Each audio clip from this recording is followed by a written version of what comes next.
Assalamualaikum warahmatullahi wabarakatuh. Alhamdulillah, alhamdulillahilladzi hadana lihada wa ma kunna linahtadiya laula an hadana Allah. Asyhadu an la ilaha illallah wahdahu la syarikalah wa asyhadu anna Muhammadan abduhu wa rasuluhu la nabiyya ba'dah. Allahumma sholli ala Muhammad wa ala alihi wa ashabi ajma'in, amma ba'd. Tema kita kemarin, kalau Pak Sarwiji menyebut ini tema keempat. Biasanya saya mengkaji tatawuk itu nanti ada yang mutlak dengan tatawuk yang muqayyad. Mutlak dan muqayyad ini yang pertama nanti kita bahas yang muqayyad dulu. Yang mutlak sudah kita bahas singkat karena memang singkat. Kemudian yang muqayyad kita bagi. Muqayyad itu ada yang rawatib, ada yang ghairu ar-rawatib. Nah, ini yang rawatib kita bahas. Untuk tatawuk yang pertama. Untuk tatawuk yang kedua itu rawatib kita bahas sedikit. Kemudian yang ghairu ar-rawatib gitu ya. Kemudian yang ketiga itu biasanya temanya tentang sholat witir. Berarti sholat witir sudah kita kaji. Kalau sholat witir sudah, kita lanjutkan temanya. Ini sudah belum? Qiyamul Lail. Sambut dari? Belum. Berarti benar kemarin baru sholat tatawuk antara mutlak dan muqayyad. Kemudian muqayyad juga kita bagi dua, yang rawatib dan ghairu rawatib. Rawatib itu ada qobliyah, ada ba'diyah, kemudian ada mu'akkadah, ada ghairu mu'akkadah. Baru setelah itu kita masuk ke yang ghairu rawatib, dimulai dengan sholat witir. Sholat witir berarti kemarin sudah kita selesaikan. Malam hari ini kita lanjutkan jenis sholat tatawuk yang ghairu rawatib setelah witir. Yang kedua tentang qiyamul lail. Jadi tema kita tentang qiyamul lail. Bapak-bapak, ibu-ibu sekalian yang berbahagia, ada beberapa istilah. Ada qiyamul lail, ada tahajud, ada qiyamul ramadan, ada tarawih. Ada sebagian ulama yang membedakan antara qiyamul lail dan tahajud. Qiyamul lail itu sholat malam, tapi dimulai dari tidur. Jadi kita ini malam hari tidur, nanti di tengah malam itu bangun, itu kita sebut sholatnya qiyamul lail. Tapi kalau kita lek-lekan begini sampai nanti tengah malam kok ora tidur, maka sholatnya disebut sholat tahajud. Jadi nanggu turu apa ora. Kalau tidur dulu, nanti bangun di malam hari, maka qiyamul lail. Nah, kalau tidak bangun, tahajud. Tapi sebagian ada yang terbalik. Kalau pakai tidur itu namanya tahajud, kalau tanpa tidur itu namanya qiyamul lail. Kalau menurut saya, qiyamul lail dan tahajud itu sama. Qiyamul lail ya tahajud, tahajud itu ya qiyamul lail. Dan memang di dalam sholat qiyamul lail atau sholat tahajud ini disunahkan, dianjurkan untuk tidur lebih dahulu. Karena ada hikmahnya. Hikmahnya apa? Kalau qiyamul lail nanti kita istirahat pakai tidur, itu besok yang bekerja itu ya tenaganya masih kuat, yang belajar itu ya pikirannya itu juga masih kuat. Beda dengan kalau kita lekan sampai subuh. Begitu wayai bekerja ngantuk, wayai belajar turu. Kenapa? Karena tidak tidur malam. Ini diantaranya mengapa kok dalam qiyamul lail atau sholat tahajud itu disunahkan pakai tidur. Tapi dua hal itu sama itu. Qiyamul lail ya tahajud, jadi ya qiyamul lail, dan di dalam sholat itu ada kesunahan yaitu tidur terlebih dahulu. Itu yang berkaitan dengan qiyamul lail dan tahajud. Nanti melebar qiyamul ramadan. Saya melihat qiyamul ramadan itu sama dengan qiyamul lail, sama dengan tahajud, cuman dilakukan di malam-malam hari bulan Ramadan. Maka kemudian qiyamul lailnya itu kita sebut dengan qiyamul ramadan. Atau juga dikenal dengan sholat tarawih. Ini zaman Rasul nggak ada ini sholat tarawih, penyebutannya maksudnya. Karena nggak dikenal itu sholat tarawih itu. Yang dikenal ya qiyamul lail sama tahajud, atau paling tidak qiyamul Ramadan. Tapi istilah tarawih itu tidak dikenal di zaman Rasul. Tapi kemudian para ulama menyebut nama sholat ini dengan tarawih karena beberapa istirahat, ada beberapa istirahatnya. Itu sehingga at-tarawih, sholat yang di dalam sholat itu ada istirahatnya. Entah itu 4 rakaat atau 2 rakaat, setelah itu istirahat, sholat lagi, istirahat lagi, sholat lagi, istirahat lagi. Itu sehingga disebut at-tarawih. Rohah itu istirahat, ar-rohah itu. Kalau itu istirahah, nah kita itu dari kata rohah. Istirahah sudah masuk ke dalam bahasa Indonesia, istirahat kan gitu. Karena biasanya saya sebutkan bahasa Arab itu banyak yang sudah masuk apa itu bahasa Indonesia. Istirahah jadi istirahat, adat al-adah jadi adat kan gitu. Itu seperti itu. Bapak-bapak, ibu sekalian yang berbahagia, keutamaannya apa? Keutamaan dari sholat lail atau qiyamul lail atau sholat tahajud itu, keutamaannya adalah di dalam surah Al-Isra ayat 79 Allah telah berfirman, a'udzubillahi minasyaitonir rajim, wa minal lail, dan dari sebahagian malam, fatahajjad bihi nafilatan lak, hendaklah kalian bertahajud nafilatan. Nafilah itu kalau kemarin kita sebutkan itu nafilah itu tambahan. Maka sholat nafilah itu artinya sholat tambahan. Artinya apa? Tambahan dari yang diwajibkan. Karena yang diwajibkan 5 waktu, dan ini tambahan dari yang diwajibkan itu, maka disebut sholat itu nafilah. Di antara sholat nafilah itu adalah sholat tahajud. Maka sholat sunnah itu juga seringkali disebut sholat nafilah karena maknanya tambahan. Kalau sunnah itu biasanya terkait dengan hukumnya sunnah. Meskipun sunnah itu memiliki beberapa makna. Sunnah itu kalau menurut ahli hadis ya hadis. Sunnah hadis itu muratil. Sunnah adalah hadis adalah sunnah. Semua yang datang dari Rasul itu namanya hadis adalah sunnah. Tapi kalau ulama fikih nanti menyebutkan sunnah itu kebalikan dari makruh. Sunnah itu kalau dikerjakan dapat pahala, kalau ditinggalkan rugi tapi tidak berdosa. Ya rugi lah itu pahala tapi tidak berdosa, itu sunnah. Maka sholat wajib, sholat sunnah itu seperti itu. Kalau wajib ditinggalkan berdosa, nek sunnah ini ditinggalkan tidak berdosa. Disebut sholat nafilah karena itu tambahan dari sholat yang wajib. Nah, disitulah ketemunya, sebagian menyebut sholat sunnah, sebagian menyebut sholat nafilah. Itu dari filosofinya kita akan bisa menyamai, oh sholat nafilah maksudnya sholat sunnah. Itu ada sinonimnya, itu ada persamaannya, itu ada. Kemudian laisu sawa'am min ahlil kitabi ummatun qa'imatun yatluna ayatillahi ana al-lail hum yasjudun wa hum yasjudun. Ini ayat yang kadang-kadang salah difahami, khususnya oleh kelompok liberalis. Itu memahami bahwa artinya apapun agamanya bisa masuk surga, termasuk ahli kitab itu juga bisa masuk surga. Ini salah satunya ini.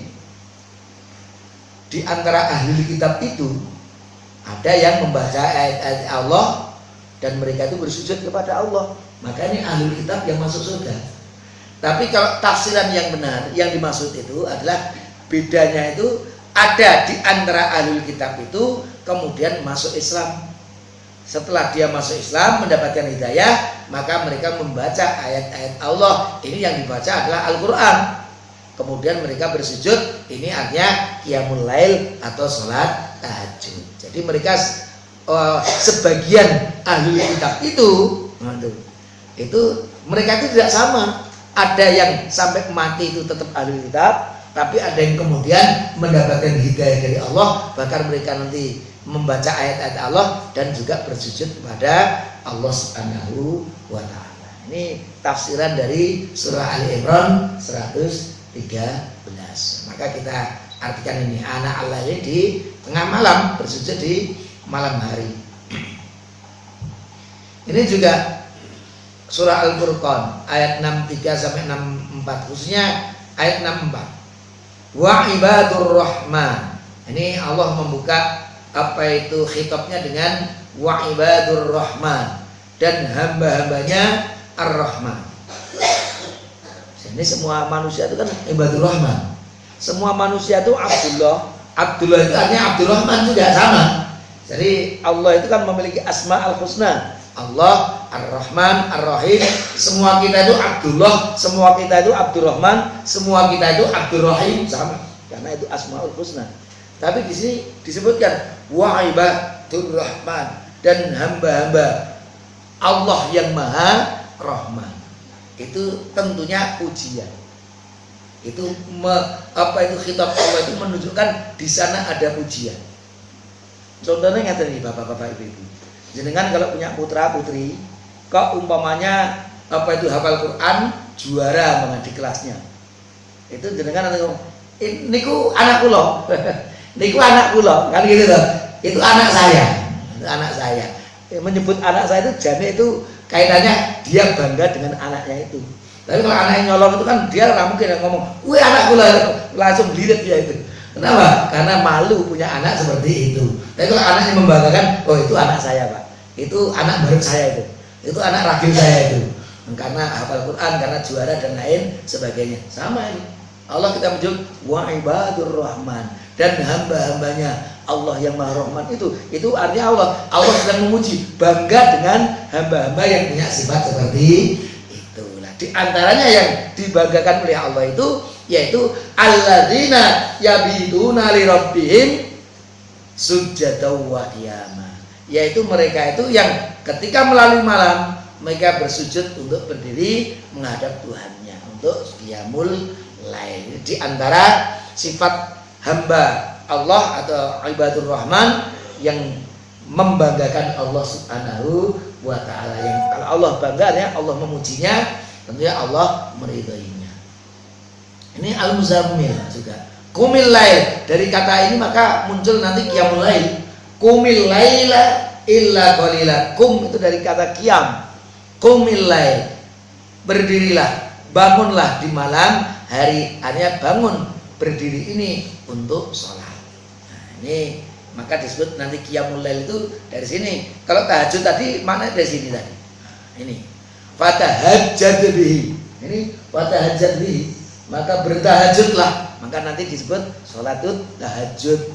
Kalau qiyamul lail dari ayat ini qumil lail, bangunlah di malam hari. Sebenarnya dua ayat itu, fatahajjad bihi nafilah talak dengan qumil laila illa qalila, ini sholatnya ya sama, disebut qiyamul lail atau sholat tahajud. Nah, inilah nanti munculnya seperti itu. Kalau kita al-muzammil juga ini annaka taqumu adna min thulutsail laili wa nisfahu wa thulutsahu. Ini juga terkait dengan taqumu adna min thulutsail lail. Ini bahasa qiyamul lail juga. Surah Al-Muzammil ayat 20. Kalau dalam hadisnya ini, hadis yang diriwayatkan oleh Imam Muslim sahih, Rasul bersabda, ini dari Abu Hurairah berkata, su'ila, Rasulullah itu ditanya oleh seorang sahabi, ayyus sholati afdhalu ba'dal maktubati, wa Rasul, sholat yang paling utama setelah sholat wajib itu nopo Rasul? Wa ayyus syami afdhalu ba'da syahri Ramadan, dan puasa yang paling afdhal, paling utama setelah Ramadan itu apa wahai Rasul? Maka Rasul menjawab, afdhalus sholati ba'da sholatil maktubati, sholat yang paling utama setelah sholat wajib itu adalah as-sholatu fi jawfil lail, sholat yang dilakukan di malam hari atau di tengah malam. Yang kita maksud di sini adalah sholat lail atau sholat tahajud. Wa afdhalus syiyami ba'da syahri Ramadan, adapun puasa yang paling utama setelah puasa Ramadan, syiam syahrillahil muharram, yaitu puasa di hari di bulan Allah, yaitu Muharram. puasa pada tanggal 10 Muharram. Itulah hadis yang sahih diriwayatkan oleh Imam Muslim. Meskipun nanti ada riwayat yang lain, yang paling baik itu adalah puasa Daud. Tapi ternyata puasa yang paling sering dilakukan Rasul itu ternyata Senin dan Kamis. Nek ngono sing paling apik sing ndi kuwi? Nah, insyaallah kita bahas nanti ketika kita membahas puasa. Ini masih jauh. Temanya memang masih jauh. Baik, kita lanjutkan. Hadis yang diriwayatkan oleh Imam At-Tirmidzi. Ya ayyuhan nas, wahai sekalian manusia, afsus salam, sebarkanlah salam. Wat'imut ta'am, dan berilah makan. Wasilul arham, dan sambunglah silaturahim. Wasallu, dan sholatlah kalian. Wan nasu niyam, ketika orang-orang itu pada tidur. Maksudnya kebanyakan orang atau mayoritas orang itu pada tidur. Karena waktu itu banyak juga sana yang bangun tapi tidak qiyamul lail, tapi nonton champion atau dan lain sebagainya. Qiyamul lail tapi bukan sholat, tapi melihat televisi. Tadkhulu al-jannata bisalam, maka kalian akan masuk surga dalam keadaan assalam, damai. Itulah keutamaan dari orang yang qiyamul lail. Ini juga bagi khususnya yang sudah berpasangan, suami atau istri. Rasul bersabda, rahimallahu rajulan, Allah menyayangi, memberikan rahmatnya kepada seorang laki-laki, qama minal lail, yang bangun di sebagian malam, fasolla, kemudian sholat, wa aiqadha mar'atahu, dan dia membangunkan istrinya. Bangun malam, sholat lail, bangunkan istrinya. Fa'in abad, kalau istrinya dibangunkan kok ternyata menolak, molet rono molet rene dibangun kayak begitu, nawaha fi wajhiha al-ma'a, maka dia percikkan di wajahnya air supaya bangun. Nah, itu akan dirahmati oleh Allah suami yang seperti itu. Tapi ternyata sebaliknya ini, rahimallahu mar'atan, Allah juga merahmati seorang wanita, ini istri, qamat minal lail, yang bangun di malam hari, fasolat, kemudian sholat, wa aiqadat zaujaha, dan dia membangunkan suaminya. Fa'in aba, kalau suaminya menolak, nadohat fi wajhihil ma, maka dipercikkan di wajahnya air supaya bangun. Nah, ini keutamaan sholat lail, termasuk bangunkan suami atau istrinya untuk sholat lail. Itu sangat disayangi oleh Allah Subhanahu wa ta'ala. Kemudian ada hadis yang lain, ini riwayat Ahmad, At-Tirmidzi, Al-Baihaqi, Al-Hakim, dan lain-lain. Rasul bersabda, alaikum biqiyamil lail, hendaknya kalian melakukan qiyamul lail, fa innahu da'us sholihin, karena itu jalan yang biasa dilakukan oleh orang-orang soleh qablakum, sebelum kalian. Corone wong soleh sebelum kalian ngono kuwi, kalau malam qiyamul lail. Wa qurbatun ilallah, dan qiyamul lail itu salah satu cara untuk mendekatkan diri kepada Allah. Wa takfirun lisayiat, dan penghapus, penutup sayiat, keburukan-keburukan. Wa manhatun 'anil itsmi, dan juga menghapus dosa. Jadi ini diantara keutamaannya sangat jelas. Itu adalah jalan yang biasa dilakukan oleh orang-orang soleh sebelum kita. Itu juga salah satu cara untuk mendekatkan diri kepada Allah, untuk menutup keburukan-keburukan kita, dan juga untuk menghapus dosa-dosa kita. Itu keutamaan dari qiyamul lail. Lalu waktunya, kapan qiyamul lail itu? Waktunya itu setelah sholat isya sampai sebelum terbit fajar shadiq. Artinya setelah sholat isya itu ya, kalau kita belum sholat isya belum bisa qiyamul lail. Hari ini jam 12 bengi, ini urung sholat isya, ya jangan qiyamul lail. Jangan qiyamul lail sih baru nanti sholat isya, tidak. Jadi sholat isya dulu baru qiyamul lail. Maka kita sebutkan setelah sholat isya. Jadi paling cepat waktunya ya waktu isya. Setelah kita sholat isya itu baru kita bisa qiyamul lail.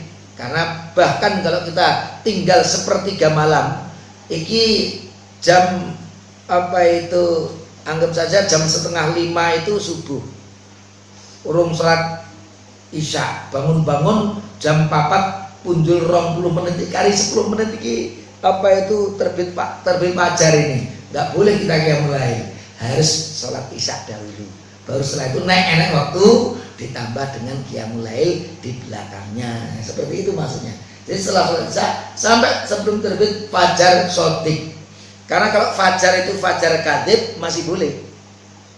Karena fajar itu ada dua macam, ada fajar shodiq, ada fajar kadhib. Maka nanti kalau punya putra namanya fajar shodiq, bukan fajar kadhib. Kalau fajar kadhib masih boleh qiyamul lail dan masih boleh sahur.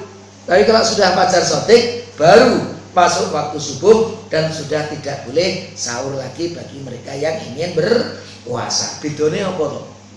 Bedone kalau fajar itu fajar kadhib itu sinarnya itu kecerahannya itu baru vertikal. Jadi terangnya itu vertikal. Samping kanan samping kirinya ufuk timur itu gelap, ning di tengah-tengah itu sinarnya vertikal. Itu berarti fajar kadhib. Kalau fajar shodiq itu sinarnya sudah melebar. Jadi kalau kita melihat ke ufuk timur sana, terangnya itu, secercahnya itu, karena matahari ini belum muncul, tapi sinarnya sudah muncul dahulu lah. Ini terangnya itu lebar. Jadi tidak hanya ngumpul di tengah-tengah ufuk timur, tapi ke samping kanan, samping kiri juga sudah mulai terang. Itu fajar sudah shodiq. Maka salah satu tema yang menarik dikaji, fatwa Majelis Tarjih yang terakhir yang dilakukan di Gresik itu, tapi dengan online ternyata itu mengapa waktu subuh mundur 8 rakaat. Itu dikaji secara khusus, sangat menarik. Mengapa maju 8 menit 8 rakaat? Salat kurang rakaat. Mengapa salat subuh, waktu salat subuh itu mundur 8 menit? Baik, Bapak-bapak, Ibu sekalian yang berbahagia, boleh dilakukan di awal, di tengah atau di akhir waktunya. Hanya habis sholat isya langsung boleh, atau tengah-tengah boleh, di akhir nanti menjelang fajar shodiq boleh. Jadi itu waktu yang diberi keluasan oleh Allah Subhanahu wa taala. Ini para sahabat, kalau kita ingin melihat Rasul tidur itu ya pernah kita lihat. Kalau kita kepengen melihat Rasul itu bangun, ya kita pernah melihat. Artinya apa? Rasul juga pernah tidur, Rasul juga pernah bangun. Dan tidak semua malam itu Rasul itu bangun atau juga tidur. Artinya bapak-bapak, ibu-ibu, kalau kita lihat memang Rasul qiyamul lail sampai subuh itu hanya di bulan Ramadan. Kalau tidak di bulan Ramadan, Rasul sholat tapi juga pakai tidur malam hari. Waktu yang afdal. Waktu yang afdal. Aqrabu ma yakunu rabbu minal abdi. Keadaan Allah paling dekat dengan hambanya. Kapan itu keadaan Allah itu paling dekat dengan hambanya? Fi jawfil lail, yaitu ketika di tengah malam. Itu paling dekat. Fa in istata'ta, maka kalau kamu mampu, antakuna mimman yadhkurullaha, mampu untuk mengingat Allah, zikir kepada Allah, fitil kasa'ah, pada jam-jam itu, pada waktu-waktu itu, fakun, maka lakukanlah, karena waktu itu dekat-dekatnya kita itu dengan Allah Subhanahu wa ta'ala posisinya. Nanti akan dijelaskan di riwayat yang lain. Ini mengapa kok paling dekat? Ternyata dalam riwayat Muslim Rasul menyebutkan yang zilu rabbuna tabaraka wa ta'ala kulla lailatin ila sama'id dunya. Ternyata Allah Rabb kita itu turun setiap malam ila sama'id dunya, ke langit dunia. Hina yab'al sulusul lail, ketika malam itu tinggal sepertiga. Al-akhir, yang akhir. Jadi kalau satu malam itu panjangnya 9 jam, berarti kira-kira 3 jam yang terakhir menjelang subuh, kira-kira begitu.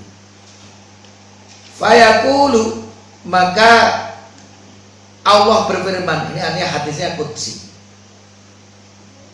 May yad'uni fa astajib lahu. Siapa yang berdoa kepadaku, maka aku kabulkan doanya. Wa man yas'aluni fa u'tiyahu. Siapa yang meminta di malam hari itu kepadaku, maka aku akan beri apa yang dia minta. Wa may yastaghfiruni, dan yang di malam hari itu ada yang memohon ampun kepadaku, fa aghfiru lahu, maka akan aku ampuni. Ini tempat yang atau waktu yang mustajab, yaitu ketika di tengah-tengah malam, khususnya 3 malam, sepertiga malam yang terakhir. Maka ada yang memahami di antara malam itu ya sepertiga malam yang terakhir ini. Tapi kalau kita lihat yang ini tadi, fi jawfil lail, pokoknya di setiap malam itu, di dalam malam itu, kalau kita bisa melakukannya, maka kita waktu itu sangat dekat dengan Allah Subhanahu wa ta'ala. Apalagi kalau kita lihat ini riwayat Muslim, sabda Rasul, inna ahabbas siyami ilallahi siyamu Daud. Sesungguhnya puasa yang paling dicintai oleh Allah setelah puasa itu adalah puasanya Daud. Wa ahabba sholati ilallahi sholatu Daud, dan sholat yang paling dicintai oleh Allah itu adalah sholatnya Nabi Daud. Karena yanamu nisfal lail wa yaqumu thulutsahu wa yanamu sudusahu. Nabi Daud itu tidur setengah malam, setengah malamnya itu tidur, kemudian bangun sepertiganya, kemudian tidur lagi seperenamnya. Wa kana yasumu yauman wa yuftiru yauman, dan beliau itu berpuasa sehari dan berbuka sehari, berpuasa berbuka, berpuasa berbuka, dijlong-jlik. Itu namanya puasa Daud. Itu disebut ahabbu, paling disukai, paling dicintai, berarti paling disukai itu paling dicintai, itu berarti paling afdal. Kemudian tadi ada yang lain, yaitu bulan Muharram. Lalu bagaimana kita ngadok ini lah, ini kajian para ulama bagaimana memahamkan dua hadis yang ketoknya kok koyo itu bertentangan. Ini puasanya Daud, di sana ternyata puasa di bulan 10 Muharram, tanggal 10 Muharram. Ini itu dalil yang lain. Karena yuhibbud da'im. Rasulullah itu menyukai kontinuitas. Kontinuitas itu melakukannya terus menerus. Qala qultu ayyahinin kana yusolli. Jadi kapan waktunya Rasulullah itu sholat? Kana idza sami'a as-sarikha qama fa shalla. Yaitu ketika mendengar as-sarikh. As-sarikh itu suara hewan yang bersuara. Jadi kalau Rasul itu krungu hewan atau binatang yang bersuara, maka beliau bangun untuk qiyamul lail. Nek di tengah malam nanti menjelang akhir itu kira-kira sing berbunyi hewan apa nih? Jago, kluruk, gitu. Atau kodok.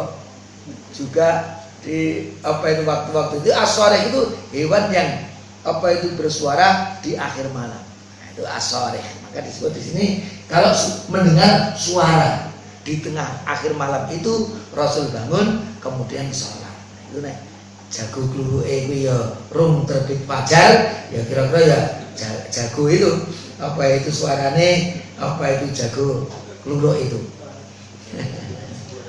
Atau mungkin kodok ngorek itu kalau di pagi hari nggak tahu itu.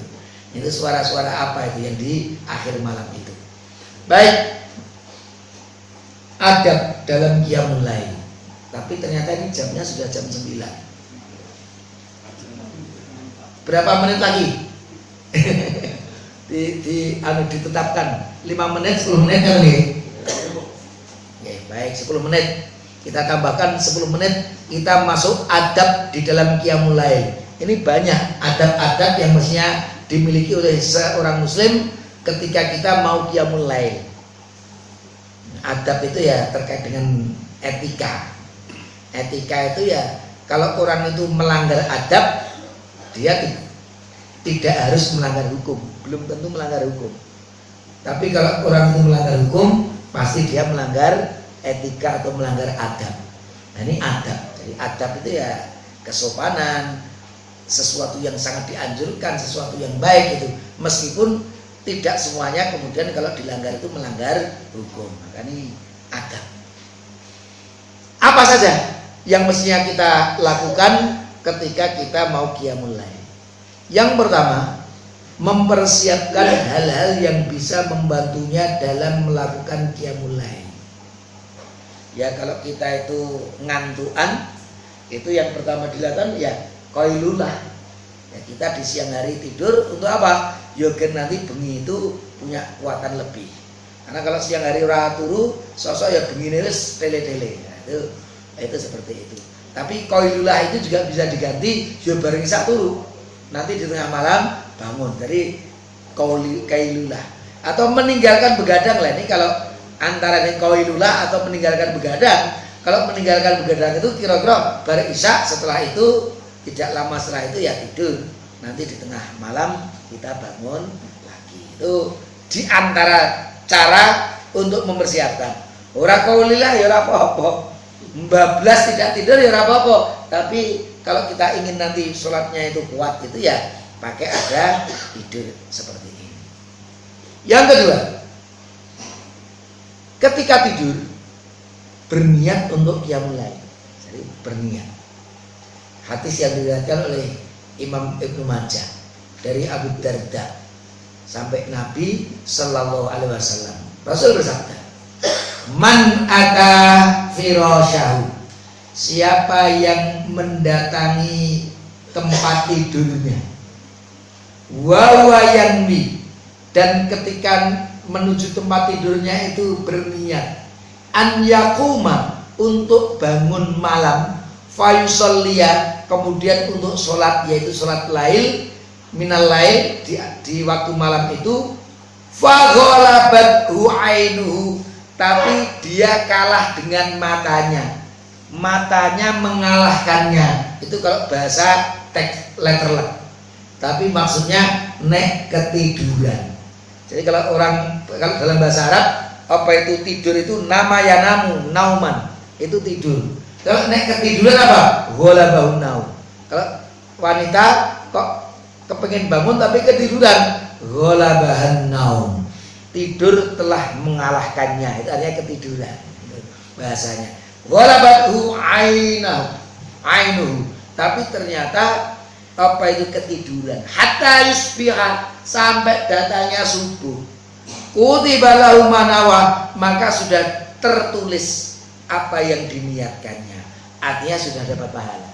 Jadi kalau kita berniat bangun malam, ketika mau tidur menuju tempat tidur kita, bismillah, mudah-mudahan nanti malam saya bangun dan bisa qiyamul lail. Kok ternyata bangunnya wis adzan subuh, maka sudah tercatat dapat pahala berniat untuk qiyamul lail itu tadi. Wa kana naumuhu shadaqatun alaihi mir rabbih, dan tidurnya itu sedekah yang diberikan oleh Allah kepadanya. Karena memang Allah itu kan banyak memberikan sedekah kepada kita. Termasuk qasar itu juga sedekah.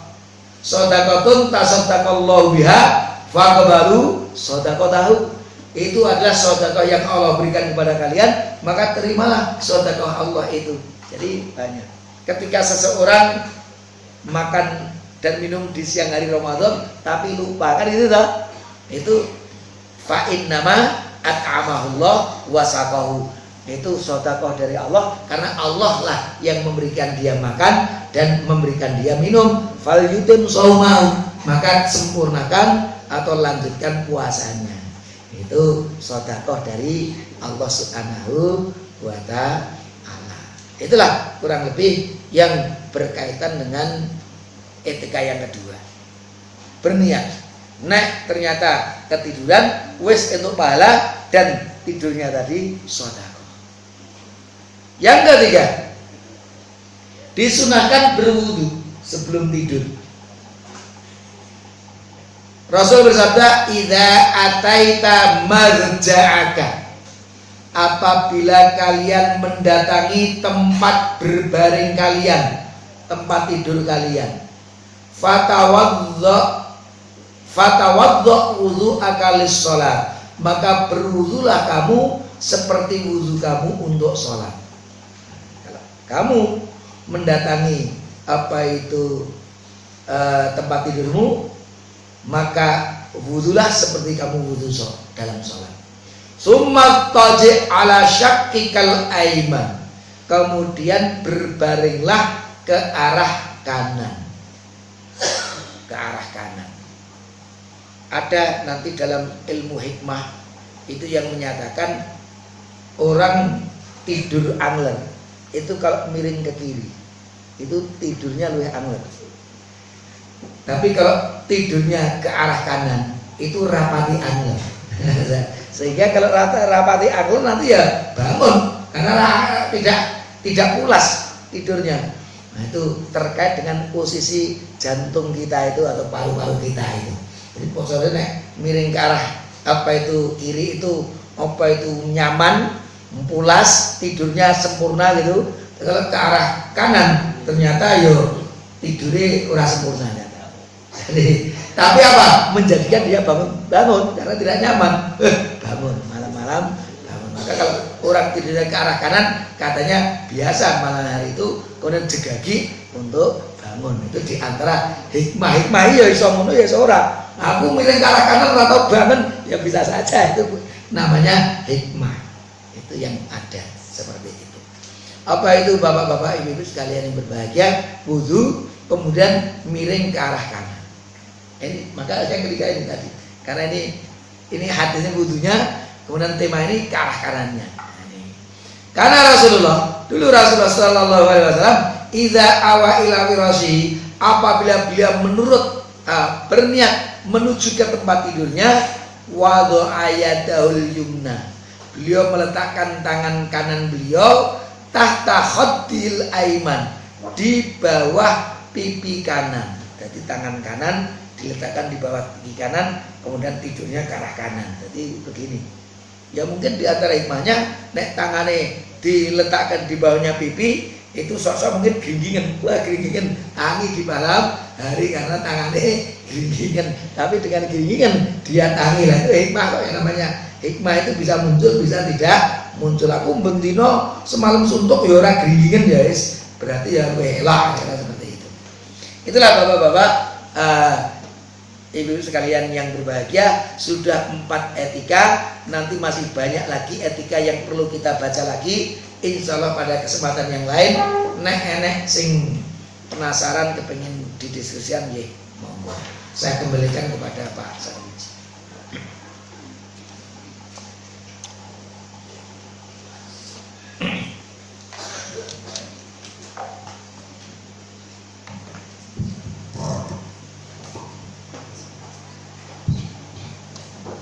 Sebelumnya saya sampaikan ada salam dari Pak Supriyanto, PLN Google lewat tadi di streaming.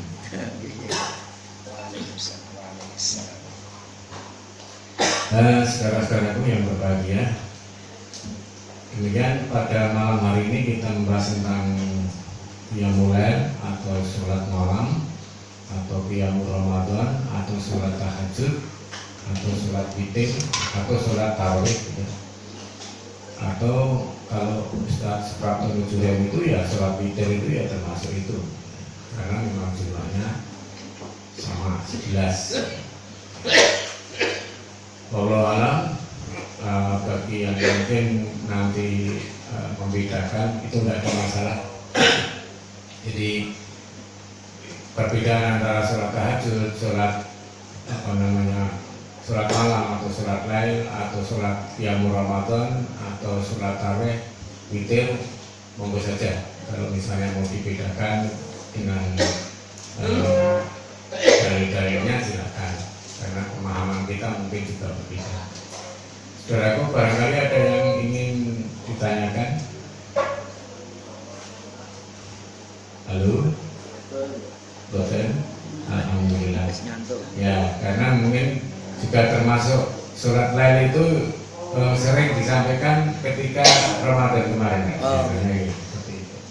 Sudah lewat. Ya, artinya banyak penceramah Ramadan yang juga mungkin menyampaikan fungsi keutamaan sholat malam atau sholat tarawih atau qiyamul Ramadan dan sebagainya. Yang mungkin banyak hadis dikutip ya man qoma Ramadana itu. Ya, itu sering dipakai sebagai dasar bahwa man qoma Ramadana imanan wa hisaban ghufirallahu ma taqaddama min dzambi. Barang siapa yang mendirikan malam Ramadan atau qiyamul Ramadan itu maka akan diampuni dosa-dosanya yang telah lalu. Salah satu hikmah barangkali yang sudah disampaikan oleh para penceramah-penceramah yang kemarin di bulan Ramadan. Insya Allah kita akan lanjutkan kajian-kajian kita untuk masalah fikih ini. Namun demikian, begini, ini tema kita kan urut ya, urut terus masalah mulai dari toharoh sampai sholat sejak kita masih di SMA Muhammadiyah di Batu Kelir itu sampai saat ini ya, baru masalah toharoh dan sholat gitu ya. Nah, barangkali juga ada permohonan atau request atau apapun tentang fikih ini, silahkan untuk dikirimkan. Misalnya tolong sebagai contoh misalnya tolong dibahas tentang fikih munakahat misalnya, tentang sholat gaib atau tolong dibahas tentang fikih apa yang mungkin penjenengan sedaya ada segera ingin dapatkan ilmunya sehingga ingin tahu, bisa, ya, bisa silakan nanti. Jadi kita akan selingi, itu tidak ada masalah. Tapi kalau nggak ada ya kita lanjutkan. Ya. Nah kan sebelum ya, catatan kalau pertanyaan seperti itu paling tidak sehari sebelumnya, sehingga nanti insya Allah saya bisa mengumpulkan dalil-dalilnya nanti biar enak dibaca. Karena kalau mau berangkat baru ditanya kan memunculkan hadisnya juga sulit. Makanya kalau paling tidak kemarinnya sudah dimasukkan Pak Sarwiji ke saya, nanti paling tidak malamnya saya bisa memunculkan hadis-hadisnya untuk ditampilkan supaya lebih teratur gitu. Kira-kira begitu. Nah, kalau terkait dengan apa itu witir dan qiyamul lail, itu memang ada perbedaan. Ada yang mengatakan witir itu juga qiyamul lail, karena qiyamul lail itu minimal 1 rakaat. Tapi ada yang menyebut witir itu hanya bagian dari qiyamul lail, maka minimal qiyamul lail itu 3 rakaat, 2 rakaat ditambah ditutup. Jadi witir hanya penutup qiyamul lail, tapi bukan qiyamul lail yang penutup qiyamul lailnya. Saya sudah mengatakan 1 rakaat pun itu juga sudah disebut qiyamul lail. Itu di antara perbedaan ulama. Besok insya Allah juga mungkin sedikit masuk ke situ juga sebenarnya. Setelah kita membahas witir dan qiyamul lail rampung, baru menyebut perbedaan atau persamaan dari keduanya. Ya, ngaten. Ini bisa langsung di akun satu kalau bertapak pertanyaan. Baik, kalau langsung ke saya itu saya nggak enak karena di sini ada panitia nih. Itu Pak Sarwiji pengumumannya ini kelanjutan itu banyak yang nanya, kok beda lah. Maka yang menurut saya jenengan nanti ke Pak Sarwiji langsung, beliau biasanya jauh-jauh hari juga sudah mengingatkan saya kok. Kan nanti sehari saya kan apa itu di Weru gitu. Kalau pamit biasanya mendadak itu. Pernah dalam perjalanan baru berangkat ternyata pamit kenapa? Hujan deras, ya sudah perjalanan balik lagi karena di sini ternyata hujan deras. Itu biasanya mendadak. Ya nggak nih. Jadi tolong nanti kalau pertanyaan langsung ke Pak Sarwiji biar nanti langsung diinfokan ke saya. Biar tidak ada sesuatu nanti tidak, takutnya ada yang tidak tahu. Ngaten ya? Jadi jenengan nanti ngelangkai saya kan dihibur. Ini salah tafsir itu. Pas aku ngatek ya. Ya duit Jadi pasar nggak wiji apa-apa lah. sebenarnya, gitu. Iya. Jadi itu mekanisme aja. Ya, mekanisme kalau misalnya nanti lewatnya saya itu kan bisa komunikasinya. Oh nanti temanya ini, pembahasannya ini. Tapi kemudian kalau misalnya penjenengan mau langsung tanya juga nggak masalah. Nanti nek lewat Pak Sawiji kok sing takut jenenge Pak Sawiji jenengku. Misalnya, ya ora apa-apa gitu tuh. Insya Allah nanti juga kita akan komunikasi. Kemudian Ustadz Sirizar kemarin juga akan memberitahu saya ini ada pertanyaan ini Pak. Biasanya juga seperti itu.